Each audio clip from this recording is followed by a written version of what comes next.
Muy buenos días, muy buenas noches, muy buenas tardes, queridos estudiantes. En esta oportunidad vamos a ver el tema de Nietzsche y la transmutación de valores.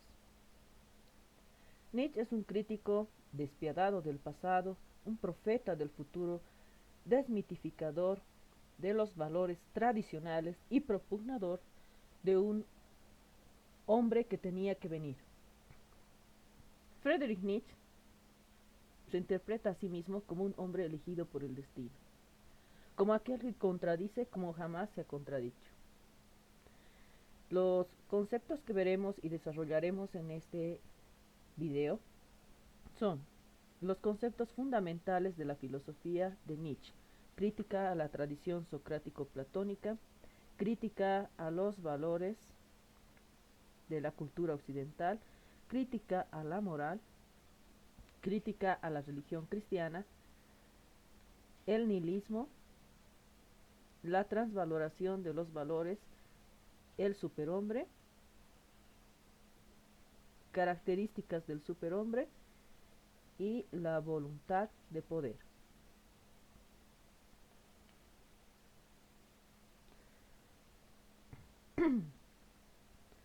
Como anteriormente decíamos, ¿no?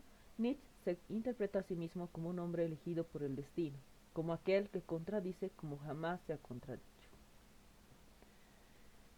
Primeramente, si hablamos de la crítica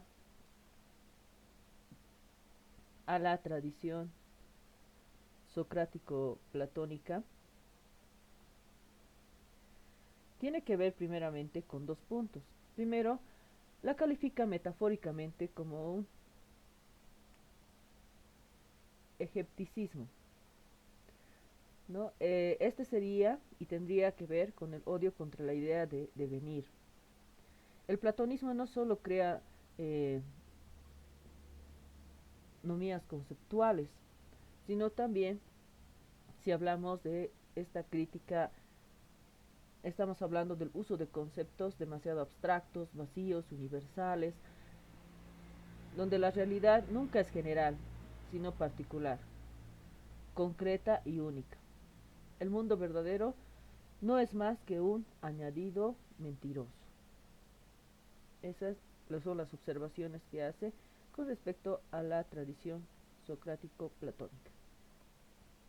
En cuanto a la crítica a la religión cristiana, Nietzsche de ninguna manera nos propugna que nosotros seamos ateos, ¿no? Sino más bien nos dice que tengamos un pensamiento fuera de lo establecido, ¿no? Por así decirlo. Y dentro de ello nos dice, toda religión nace del miedo, de las angustias, de las necesidades y de la impotencia del ser humano ante su destino. Nietzsche, si bien equivocadamente se lo puede eh, tal vez tachar de filósofo nihilista, más bien Nietzsche es un filósofo vitalista, todo lo contrario, porque el nihilismo no es una doctrina filosófica, sino un movimiento histórico de la cultura occidental. Es el destino del occidente, por así decirlo, que va a devenir de lo nihilista, cuando se descubre que los valores creados por la religión y la razón son falsos. A eso es a lo que se refiere el nihilismo. Ahora, si hablamos nosotros de lo que es la transvaloración, ya estamos hablando de lo que es el superhombre. ¿Qué es la transvaloración? Esta se refiere a la voluntad de poder que origina una nueva reflexión sobre el hombre. Esta reflexión exalta la creatividad y la vida, la afirmación sobre la vida, que es eterna y se plasma en lo eterno y en el eterno retorno. Pero ¿qué es el eterno retorno para Nietzsche? Pues es amar la vida de forma que se quiera volver a vivirla, porque efectivamente todo vuelve a repetirse eternamente. Este amor a la vida incita al hombre hacia la superación. Tal superación se va a encontrar en el superhombre, pues el superhombre es un puente al superhombre, el hombre en realidad es un puente al superhombre. Es algo que se debe eh, superar. El superhombre es el sentido de la tierra, aquel que se asume y asume la muerte de Dios.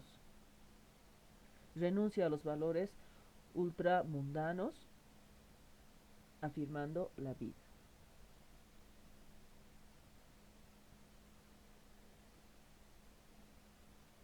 En cuanto a las características del superhombre, este ansía vivir, se ocupa, no se preocupa de la vida. Ama la fuerza, el poder y la rebeldía. Este no está sometido a ningún precepto moral, aquello que va a favorecer la vida y lo que perjudica. Es un superior, es un ser superior que dice sí a las jerarquías. La igualdad solo lleva a la moral del rebaño.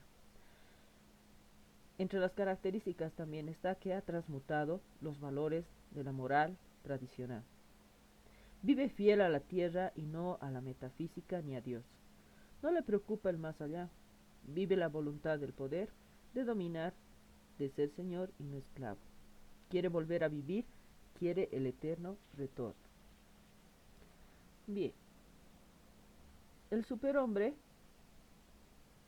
tiene una especie de metamorfosis también, según lo que plantea Friedrich Nietzsche, donde hablamos primeramente de una fase, ¿no? Un paso del hombre esclavo. Primero el espíritu convertido en camello, posteriormente el espíritu convertido en león, finalizando el espíritu convertido en niño. Y de aquí ya vamos hablando de lo que es la voluntad de poder.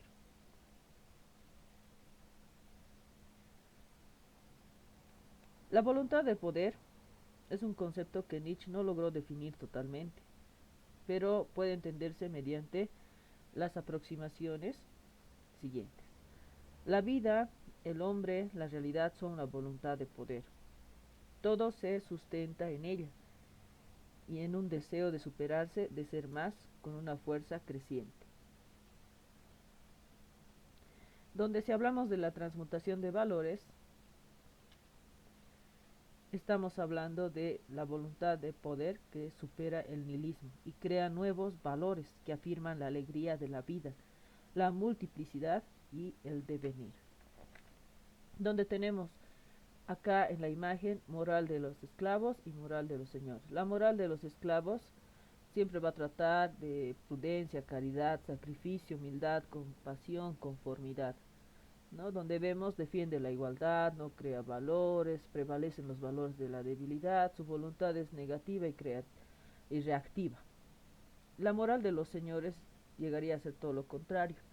Estaría caracterizada por valentía, lujo, riqueza, excelencia, innovador, y se sabe que se defiende como superior. Implanta y crea valores, impulsa a los valores de la fuerza, su voluntad es afirmativa, afirma la muerte de Dios, la voluntad de poder y el eterno retorno, y así crea valores.